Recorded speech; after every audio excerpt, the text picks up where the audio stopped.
everyone, Elsie Jensen here. Today for lunch we're going to make a crispy fried pork chop that we're going to serve over an Asian slaw, and then we're going to make some applesauce scones with a kind of cinnamon brown sugar glaze. So let's start by getting our scones ready to pop in the oven. These are sourdough discard scones, so they'll be gut healthy too and delicious. We're going to start with 2.5 cups of flour. And we're using a bit more flour than I normally use in my regular scone recipes because with the applesauce, just like when I make my pumpkin ones, it just has a little bit more liquid in it. And so you gotta kind of just meet that with a bit more flour. So we're going to do 2.5 cups of flour.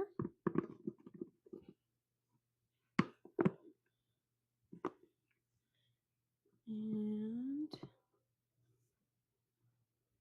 so I've got 2.5 cups of flour, and then I'm going to add in a 1/2 cup of brown sugar. And I'm using brown sugar because I love with the applesauce and the brown sugar, they just play really well together, but you could always use regular sugar for this as well. So we're going to use a 1/2 cup, and this is also going to give it a nice kind of a more golden brown color.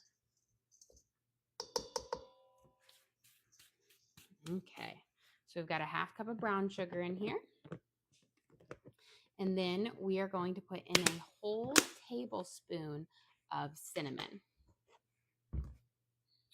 because we really want this cinnamon flavor to really pop in here. So we've got a whole tablespoon of cinnamon. And I'm doing all my dry ingredients now because we'll give them a mix and then we'll cut our butter into it. So we've got our tablespoon of cinnamon. And then we're going to add in our baking powder. We're going to use 2.5 teaspoons of baking powder.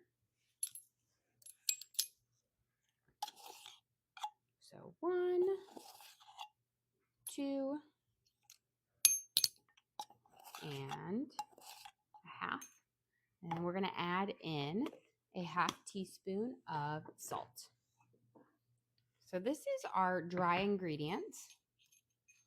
And what we're going to do is we're going to mix, I'm going to use my pastry cutter right here. And we're just going to mix it together until they're all kind of incorporated.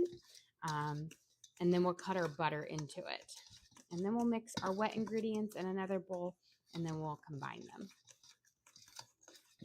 Here we go. So these are just about mixed up. And now I've got a stick of cold butter. So you want to make sure it's really cold. Like I just took it out of the fridge because the cold butter is going to give you your nice, lovely, flaky layers. So you don't want it to be room temperature, but nice and cold. I'm going to start by kind of cutting down my stick of butter here, which is a 1/2 cup. And I've kind of cut it into fourths. And then I'm just going to start by kind of cubing it off. And this is going to allow me to cut it into my flour much easier than just starting with a whole stick of butter. Now, you could also use a food processor for this, or, the old school with, 2 knives or simply pressing it between your fingers. But I found just using the pastry cutter goes pretty fast and not, you can easily just throw it into the dishwasher afterwards. So we're going to start with our kind of cut up butter, and then I'm just going to kind of toss them first into the flour here. And now I'm going to just use my pastry cutter, which is 5 blades here. And I'm essentially going to chop that butter into my flour and sugar and spice mixture until I have no crumbs bigger than a pea. So, and it doesn't take too long. And again, you could, of course, always use your food processor. If I had to make a large batch of scones for like lots of people, I would definitely use a food processor. But a small batch like this, it doesn't take that long to cut it into. So about halfway through my cutting in process, I'm just going to go and take a butter knife and take out any of my chunks of butter that have stuck between my blades, because I want it all to get incorporated. And then we're going to go back in And these are going to make our delicious sourdough apple cinnamon scones. I was deciding today whether I wanted to do like an applesauce based scone or if I wanted to dice up some apples, but in scones I felt the applesauce would be a little bit better. So cut this in and then we'll work on our crispy fried pork chops and our Asian slaw. So again, and I find that if you do a little push and twist, it kind of just does the work a little bit nicer. It allows you to kind of break up those bits pretty quickly. And as you can see, we're getting a really kind of soft crumb on here. Here we go. So just about there. And then I'm just going to get a small bowl and we'll start working on our wet mixture, which is going to use our sourdough discard, eggs, applesauce, vanilla, and a little bit of cream. Okay, go through here with my knife and just get any chunks that have stuck.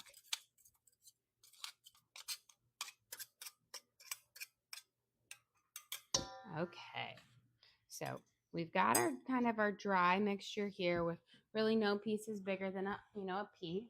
And it's okay to have a couple like, slightly bigger pieces, but majority of them there. Okay, for our next part of our recipe, we're going to use a half a cup of our sourdough discard. Now you can also use active starter if you fed it up. It doesn't really make a difference because we're not using it as our leavening agent, but more of just a way to use up some of your discard when you're making sourdough. So we're going to get a half cup in here. That way I'll have a nice bit in my jar here so that I can use this to make some more starter, more feed. We're going to add it in here. And then we're going to add in a half cup of applesauce. And I'm using cinnamon apple applesauce, but you can also use plain. Okay, so I've got these two. And since I've got little kids at home, we're just using one of the pouches here of applesauce. So we're going to squeeze it in here. Make sure I get it all. And again, you want a half a cup of applesauce.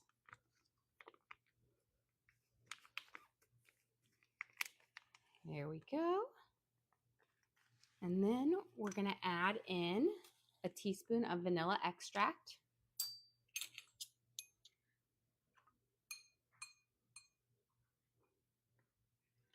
Here we go. And then a fourth of a cup of cream and 1 egg. So let me grab a small measuring cup here so I can get my fourth of a cup.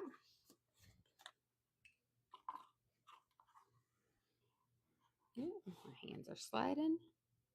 So a fourth a cup. And now we will use a little bit more cream to brush over the top of our scones on here. So we'll use about a tablespoon more. And then 1 egg. So this is our wet mixture. I'm going to use a fork. I'm going to pop my egg yolk, and then we're just going to mix this up until all of those wet ingredients are incorporated together, and then we will add it into our dry mixture, and then we will do our press and folds to make our little pucks, and then we'll cut and bake. And there we go. Shouldn't take you too long to mix these together. Slide all of this.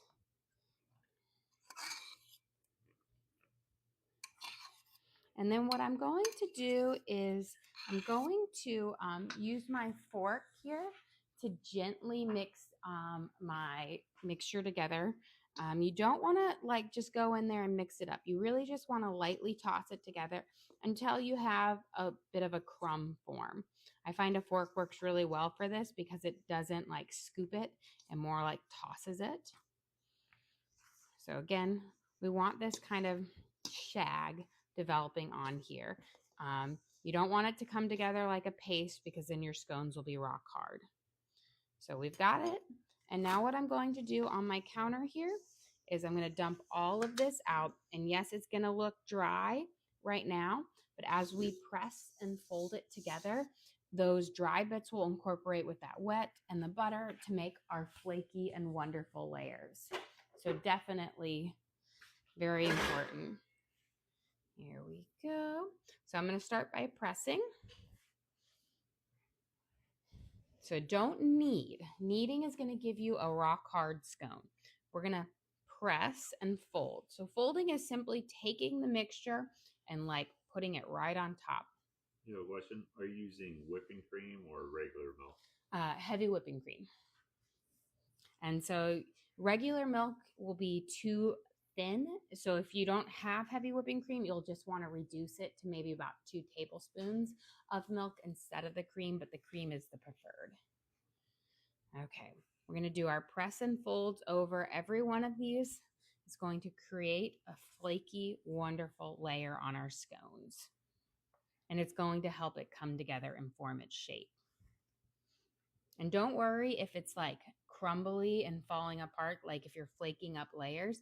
When you get this in the oven to bake, everything will come together perfectly. So I'm just, any little crumbs, I'm just going to push there. Now let me grab my single blade pastry cutter here. And I'm going to cut this in half, and then we're going to shape 2 pucks out of it. Because I like to make 2 pucks and do each puck to do 8 mini scones, so about 16 altogether when we're done, versus doing 1 big puck and having 8 bigger scones. So again, I'm going to kind of shape and fold these by just kind of pushing in our crumb mixture. Again, try not to knead it, but really just push and fold to get the crumb to come together. And then I'm just going to move it a little bit to make sure any bits that are sticking underneath.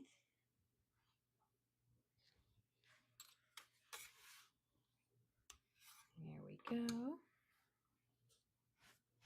So again, press and fold. And that again, essentially every fold over is creating multiple layers in our final product. So then we're going to shape it into 2 circles that are about 1 inch thick. And then I'm going to grab my baking sheet and we will transfer these over to our baking sheet. I have it lined with parchment paper here. That way it's easy to transfer like after we're done baking. And what you're going to do is you're going to take this blade underneath it, and this is going to help you transfer it onto the baking sheet without it falling apart.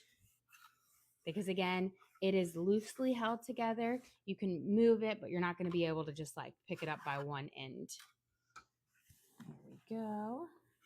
And now we're going to cut ours into 8 pieces for each one. So I'm going to cut it in half. And then we'll cut it into half again the other way.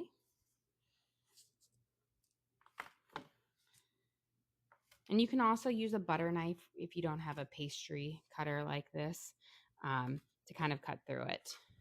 And then what I'm going to do is I'm just going to slide each one of these out so that it has a little bit of space between each one as it bakes, because these are going to get bigger in size.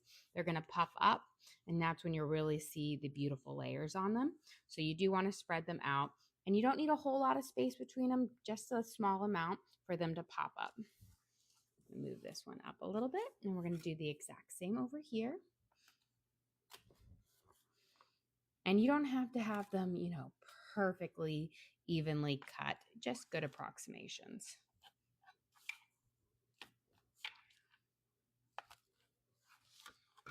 And I like to do mine in the circle to give you the triangle scone, but you could also just push this out into a square and kind of make squared up ones. Put that layer back on.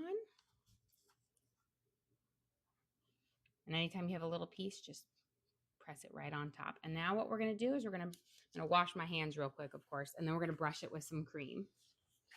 And then I'm going to sprinkle a little bit of cinnamon sugar over it, but you could also just sprinkle plain sugar if you want, but I want a little extra flavor. So let me grab a small bowl here so that we can brush our cream. And you don't need very much cream. Again, just about a tablespoon for all of these scones.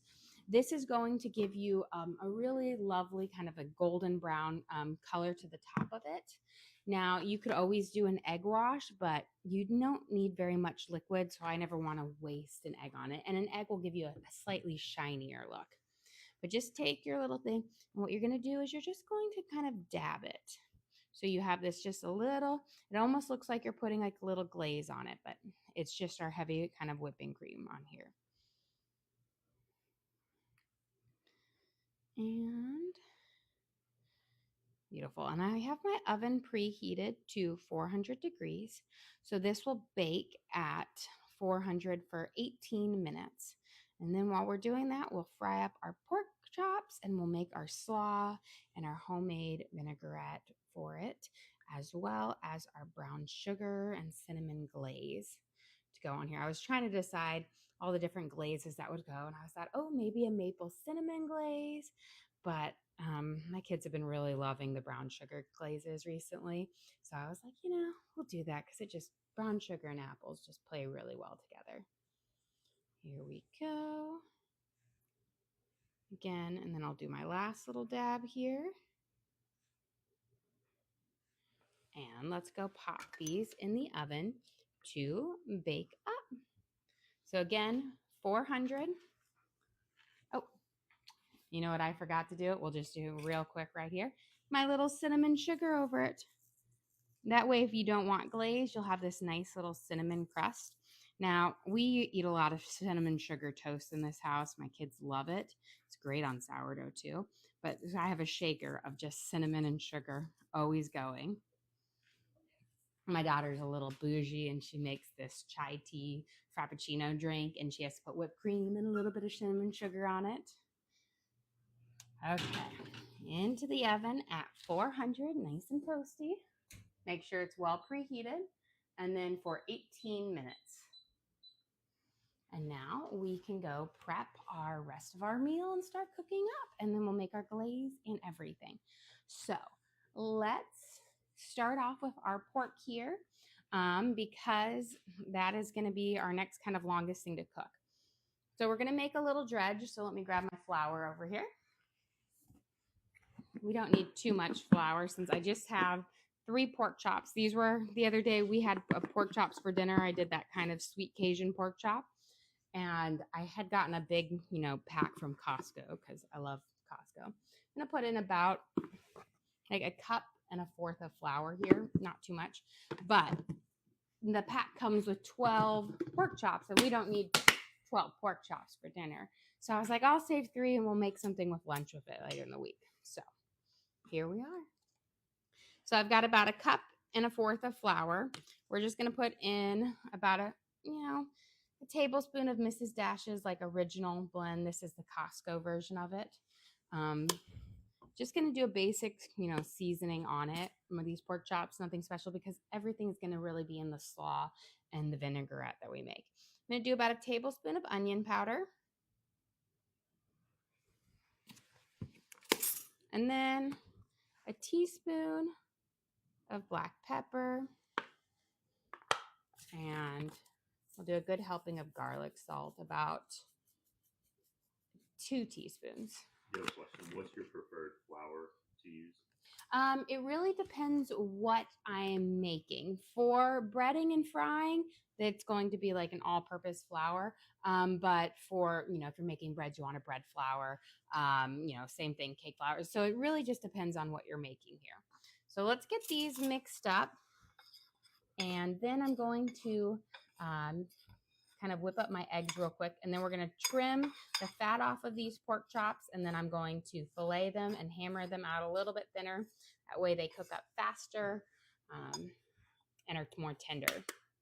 So since I only have, 3 3 pork chops here. I'm just going to use 3 eggs because that's going to make about 6, fillets when we're done.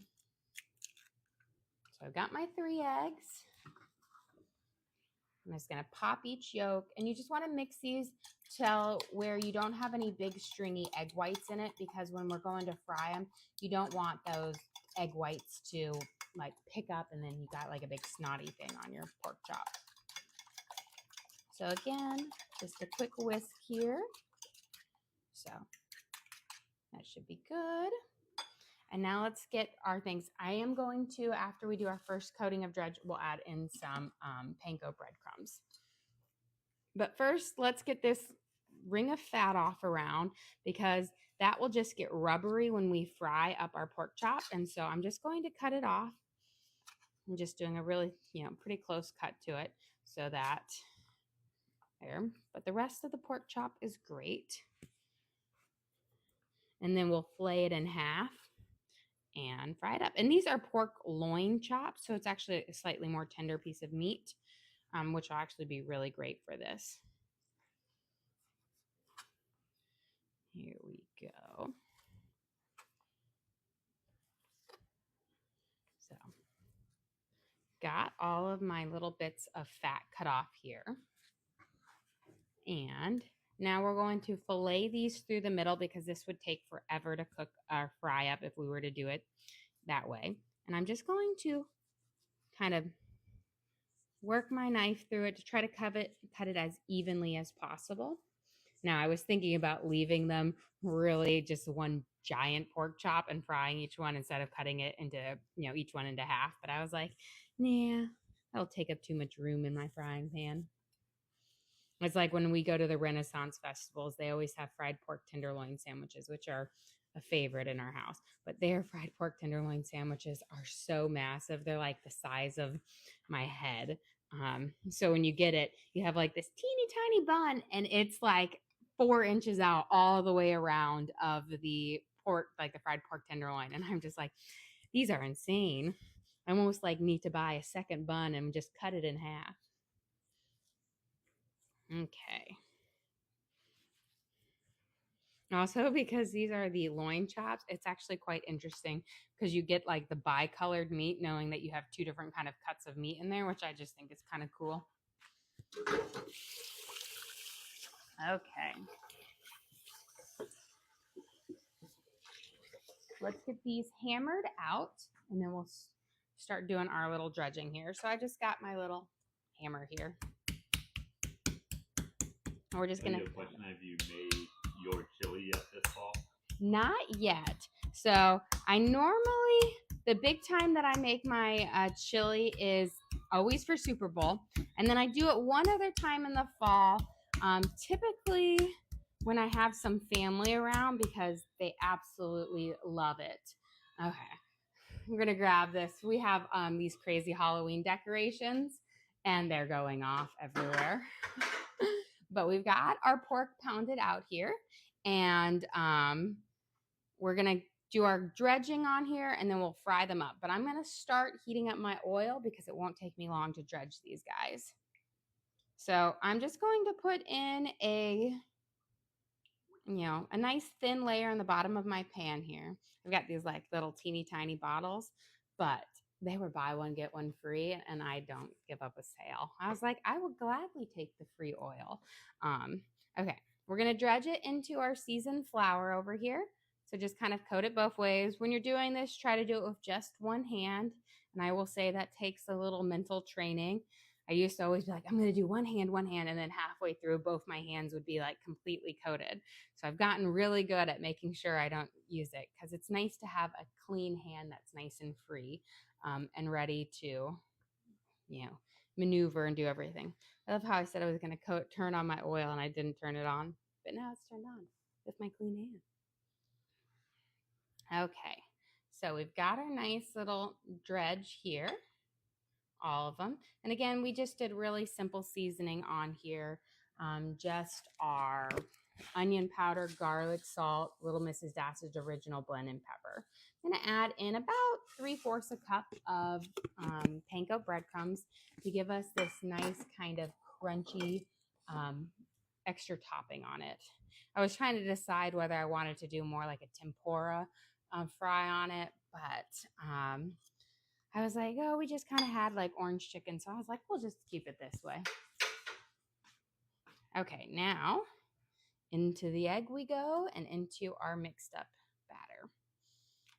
It's nice only doing 6 fillets. Normally, you know, I'm making this for dinner because it's my kids love anytime I do like a fried food. So this is like half the amount I'm normally working with, which is much nicer because breading and everything like that is always a little bit of a tedious work. It's not the most exciting.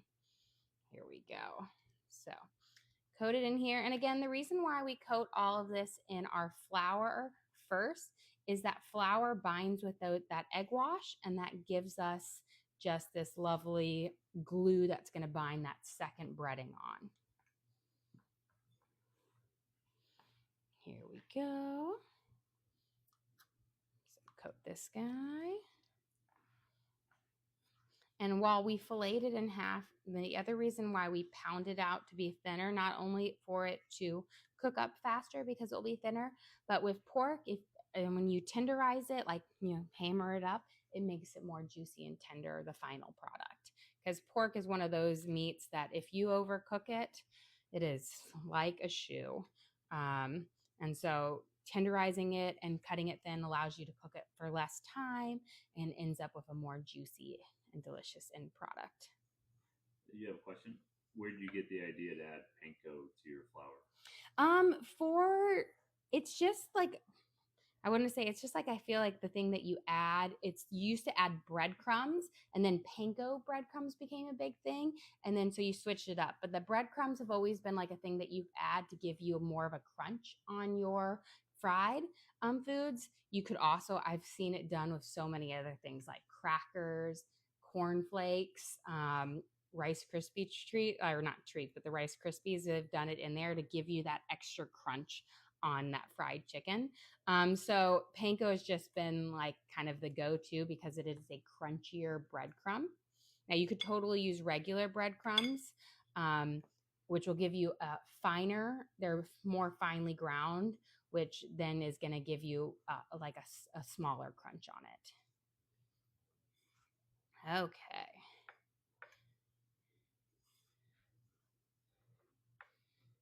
But I know with, pork tenderloin, it's typically always done with just flour on there. But I kind of, you kind of go in there and fix things.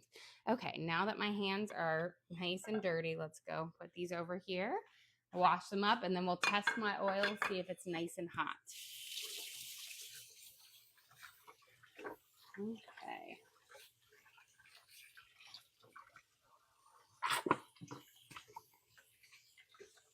Saying always need a good scrub down after this. I'm going to put a little drop of water in here. There we go. And almost there. Once it gets to a nice, good, like sizzle pop right away, you don't want to put it in too prematurely because if your oil's not hot, it's going to give you a soggy fry. You grab a quick paper towel here. Do just a quick cleanup over this while I kind of do my shift. So I have a good work area for my salad, or my slaw, I should say. Okay. I think it's getting about hot. So I have my oil heating up nice and high. Once I've dropped my pork chops in, I'm going to turn it down to a medium, right at a 5, because you don't want to fry on high because then you'll have a burnt batter or burnt breading instead of delicious crispy breading. Okay. Starting to pop that little drops of water in. So I'm going to, again, turn mine down to about a 5. And I'm just going to cook these in batches of 3 at a time. You don't ever want to crowd your oil because every piece of meat that I put in here is going to bring the temperature down, which is why I want it on nice and high when I do the first round of it. There we go. And just make sure, you've just got a little space between each one. That way it will crisp up nicely and kind of share the heat for it.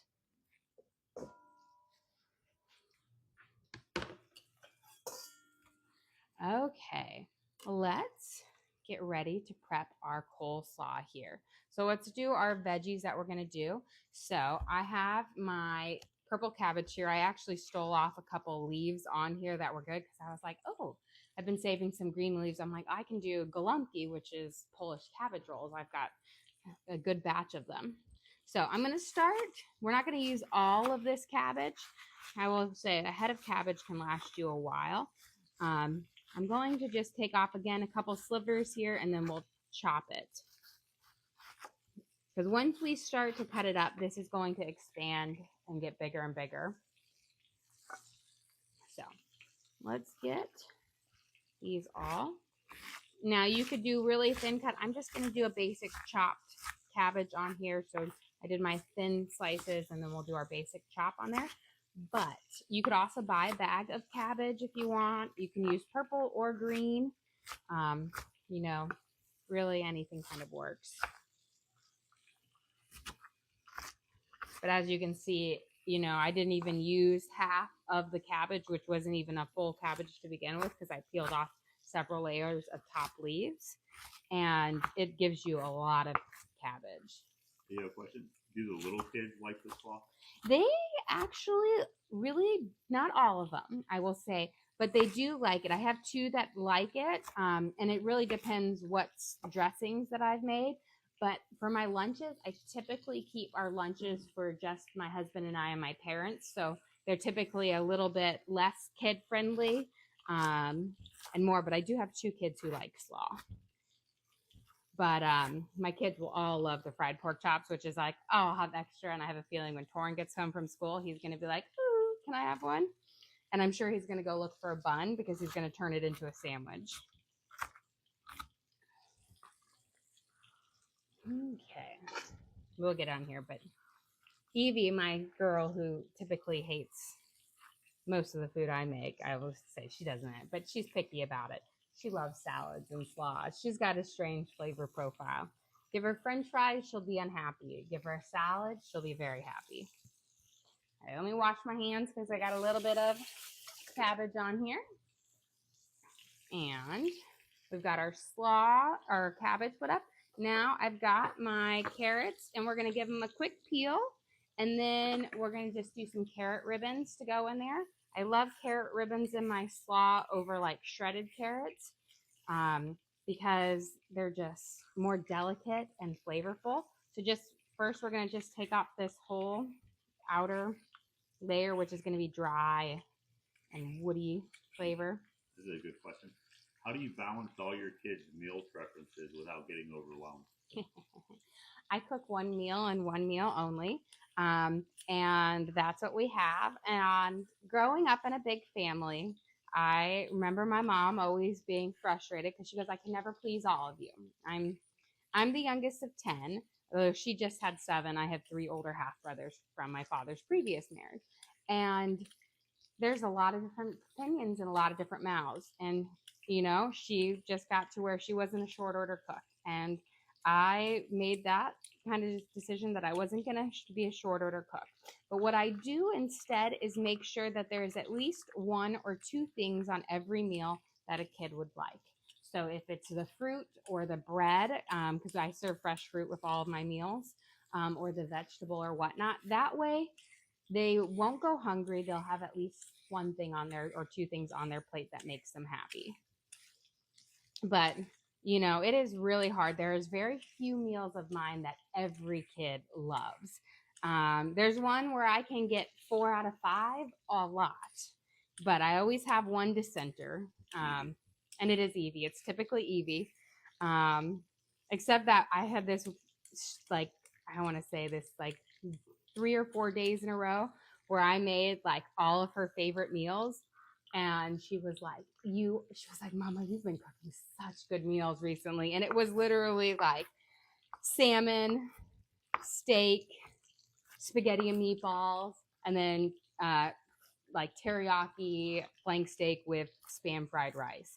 She loves all of those meals. And, you know, and she would like this meal. If she would actually eat the coleslaw and the fried pork chops. She would eat those, you know, no problem. Okay, let's get our pork chops checked out here. Look at that, beautiful. Toss that over. Trying to get underneath it. Perfect. Okay, we've got our two things. I'm going to rotate my pan up here so those ones get just a little bit more heat. I might crisp those first two ones up just a little bit more on one side when we take off that one, just to get their last little thing. We've got our carrots in here, so those beautiful carrot ribbons just look so pretty in there. I've got cucumbers for this. With the cucumbers, I'm using baby cucumbers, but English cucumbers are also wonderful. They have a really delicate skin, so they work really well for salads. If you're going to use a regular cucumber, you're just going to want to give it a quick peel. And then we're going to go grab our scones out of the oven because I can hear my timer going off. But let's get these chopped up and in our salad so we're almost there. There we go. So let's go grab our scones out of the oven. So remember, we have our apple cinnamon scones baking. There are sourdough ones, and then we're going to make a lovely glaze for them. Beautiful. You can always see the pop, and that's why we spread them apart. And the flaky layers on them, which are gorgeous. So again, these were made with a half a cup of sourdough discard and a half a cup of applesauce. So they are chock full of, deliciousness, and brown sugar instead of regular sugar, and a whole tablespoon of cinnamon in there. But as you can see, I'm going to try to see if I can find one that you can really see those flaky layers on it. Ooh, they're still very, very hot. We'll let them cool for just a second. But again, those are our applesauce and cinnamon scones. Yeah, question about how long do you cook the pork chops on each side? So what I am kind of looking for is the coloring of the fry on there. It's about 3 to maybe 4 minutes on there. But because I cook over the same consistent temperature right at a medium, when I know that my fry is at the right color, that's when I know that they're done, because it takes the same amount of time to get to that coloring. Let's get a little bit of butter in here, melting for our scones. I'm going to put in about 2 tablespoons of butter, and I'm just going to turn it on, my back burner on.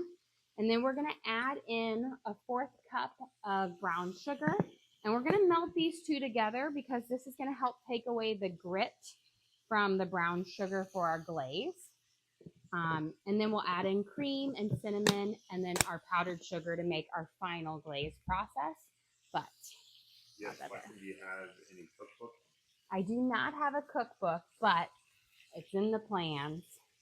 Okay, let's get our green onions tossed up for our salad. I'm going to save the whiter part of my green onion here to go into my dressing because I'll mince it up more. So I'm just going to chop off this white to pale green part. And that's going to go into our dressing. And then I've got my other bits. And this is going to add just a lovely onion flavor that is going to pick up with our lovely, flavors of our Asian slaw. And again, another pop of green. Okay. Let's check on these. Are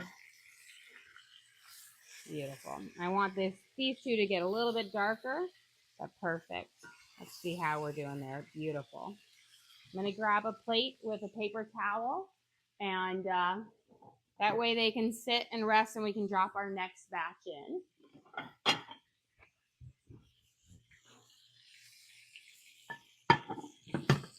Okay.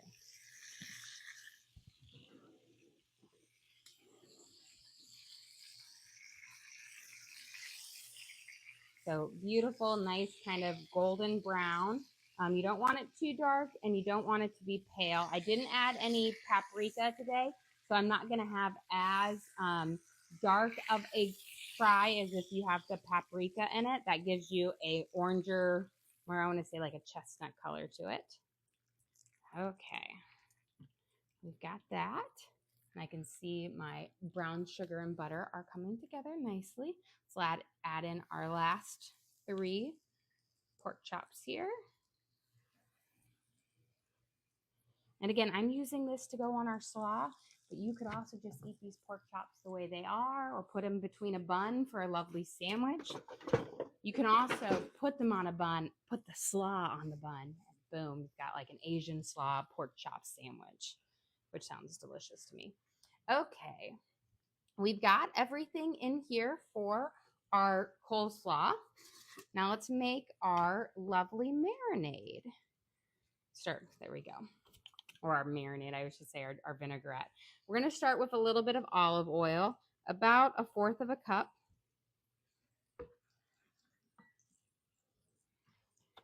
And we're going to match that with some apple cider vinegar. But I'm going to do just a smidge less than 1/4 of a cup. But typically, I like to keep it around half and half with our vinegar to oil ratio. We're going to add in about a teaspoon of sesame oil. You don't want to use all sesame oil. Sesame oil's got a really strong flavor, and while I love it, I don't like it to be too strong. I'm going to turn off my back burner now that I've got a good bubble going here. Let's grab a spoon. I'm going to mix in my brown sugar completely. You don't want to cook your brown sugar and butter too long or you're going to get caramel or candy, but just enough to have it nice and melted together because you want it to get rid of that nice grit that brown sugar has. Let's make this lovely glaze now. I always switch it from my hot pan into another one. That way it's going to like incorporate a little bit better. You don't want that heat to stay. And then we're going to add in some cream, about 2 tablespoons of cream. And this all is going to help it work together to kind of make this nice base for it. And then we'll add in our, our cinnamon sugar. Here we go. I think. Let's get there. You know what? Let's try this again, guys. That brown sugar must have gotten too hot that second I had it on there. And that's why I said don't cook it too long. We're just going to restart that part. It won't take too long. So again, 2 tablespoons of our butter. And this is why you got to have a watchful eye. This is going to go really fast. 1/4 a cup of our brown sugar. And I want this to cook until that butter is melted, but I left it on there too long and it actually started to make more of a caramel. And again, if you make a caramel, you're not going to be able to mix it in there. So that's like 30 seconds here. But let's get on to our dressing. Apple cider vinegar and our honey, or in our oil, and then our sesame oil we've added in. Now we're going to add in our honey, and we want about, I want to say, like 2 tablespoons of honey. My honey has a big honeycomb in it, so I'm going to hold the honeycomb from falling in. My kids, we bought it at the apple orchard earlier this month, and my kids have been loving just taking off bites of the honeycomb. Okay. We're almost melted. There we go. And I'm actually just kind of using our residual heat here. Let's get our pork chops kind of flipped. Beautiful. I'm going to let those cook just a smidge longer. And then we'll get them on there. But let's get our brown sugar glaze now. Perfect. So here is it nice and melted. So let me get a new bowl. Well, good thing it was just brown sugar and butter wasted. Okay. And give this a good stir. And then we're going to add it in here. Perfect. So this is what I was aiming for versus the brown sugar candy I made. Let's add in our 2 tablespoons of cream. and a good shake of cinnamon, about a half a teaspoon. And we're going to mix this together, and then we'll add in our powdered sugar here in just a second. But I'm going to let it sit and kind of marry together, help it, get a little bit of the grit out. Question: have you ever thought about joining a farmer's market and selling some of your food? I have thought and would be interested. Where we live, our farmer's market is massive. We live in a pretty trendy place. And we lived in the suburbs of Nashville, but Nashville and they're just massive farmer's markets. I would love like an old timey, small. I thought about it, but I'm also super busy on weekends. I don't have very much free time. So I don't know if I'd ever be able to. We used to actually do like a CSA, which is like a crop share.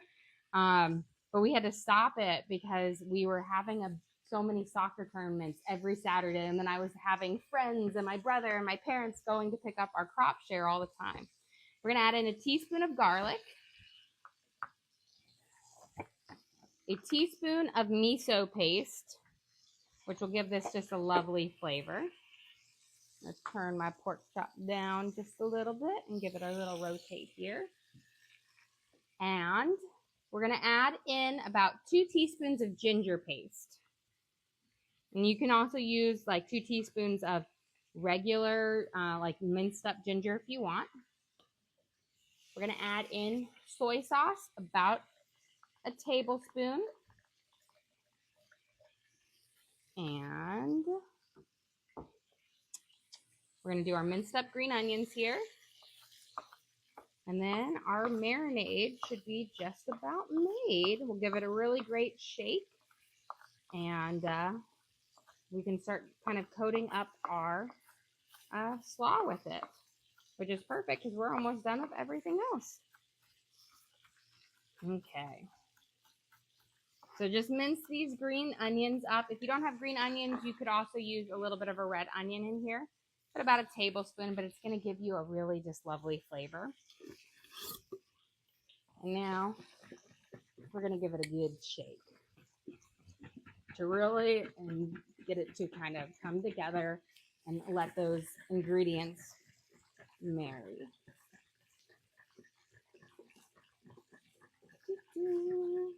Beautiful.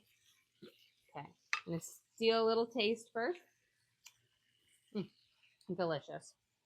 And we're going to pour it over our slaw. It's got that sweet and tangy and is just delicious. And then we're going to use our tongs to kind of coat everything up and really make sure you kind of mix it all together to really bring these flavors out. Beautiful. Okay, let's check on our pork chops here. And then we'll finish up making our glaze. Still need about a minute or two. But perfect timing because we can get our glaze finished up here. So here we've got our cinnamon, brown sugar, cream, and butter. And we're going to add in our powdered sugar to finish off this glaze. You don't need a whole lot of powdered sugar because you already have the brown sugar in there. You just need enough to get it to the right consistency. So we're going to start with like a half a cup. And a half a cup might be all that we need. I find using a whisk works really well to adding it in there. So we'll start with a half a cup. And again, the reason why you don't need, it's not like if you're all the liquid here. Cream is much thicker than like water base. And the brown sugar cinnamon thing is already also really thick. So it's not going to take as much liquid as if that was, water or a juice base for it. Okay. So we're going to whisk these until those clumps of powdered sugar kind of disappear on here, which is why I always say it works really well with a whisk. But you could also do this with a fork. And this is actually kind of our perfect texture here, or the consistency. Beautiful. Okay, half is all we need. Let's check these pork chops, see if they're ready to come out. If they're ready to come out, I'll take them out. If not, we'll drizzle our, I always check them all. Yep, these are perfect. Let me slide these guys around so that we can fit all of these on here. And again, always put them oil side down so that the paper towel has a chance to soak up all of this delicious oil that makes it nice and crispy. You can also put them on a cookie cooling rack for it, but I find paper towel works great. Okay, let's drizzle these guys up now. A question for those that missed most of it, how can they watch it again? So we will upload this video and put it on the link on our page, so you can always rewatch it there. We put all of our long form videos on YouTube, so they're all there for everybody to watch again. And I always try to make sure I go through all of my ingredients, the amount they use, so if you want to recreate these recipes at home, you can. Okay, let's get our brown sugar and cinnamon glaze over these. And now you always want to glaze your scones while they're still warm. That way that residual heat will help them kind of melt over. Beautiful. But not when they're right out of the oven, because then too much heat will cause it to melt completely off. So a warm scone is better to glaze than a hot or a cold one. And you see how the whisk does a really great job with the drizzle. There we go. And beautiful. I think I have enough to go right there. Perfect. Okay, guys, we are ready to serve up our lunch. So let me grab a bowl, because this is a coleslaw bowl. So we'll grab that. I use one of my new ones over here. And slide this out of the way right here. Okay. For lunch today, we are going to have our delicious Asian slaw that we have made with purple cabbage, cucumbers, carrot ribbons, and some green onions. You're going to make a nice base. We made this lovely vinaigrette using miso paste, apple cider vinegar, green onions, soy sauce, and everything. And then you're going to have it with a crispy pork chop, because the pork will just go really well with the Asian flavors of the coleslaw, and they'll just kind of work together, and you got that crunch on there as well for just a really delicious thing. And then, because I always like to have a little dessert or treat when I eat Asian food, you need a little sweet with the salty, we have our applesauce scones made with a half cup of applesauce, a half cup of our sourdough starter, butter, brown sugar, and a whole tablespoon of cinnamon in there. So you're getting lots of cinnamon flavor with a lovely brown sugar glaze. Well, guys, thank you so much for joining us here. Don't forget to like and subscribe. I try to do live cooking shows every single day, kind of show you what we're making for our family and hopefully teach you guys something along the way. Again, we do upload all of our videos to the link on our page. So if you ever want to recreate any of these recipes at home, you can go to that link and search for what we made, and you can watch and cook along with us again. We also have a link to our Amazon storefront that has all of our different cooking gear and gadgets in there. I've got my baking sheets, my knives, my pans, everything I use in the kitchen I have in there for you guys to check out. But again, thank you so much for joining us here. Don't forget to like and subscribe.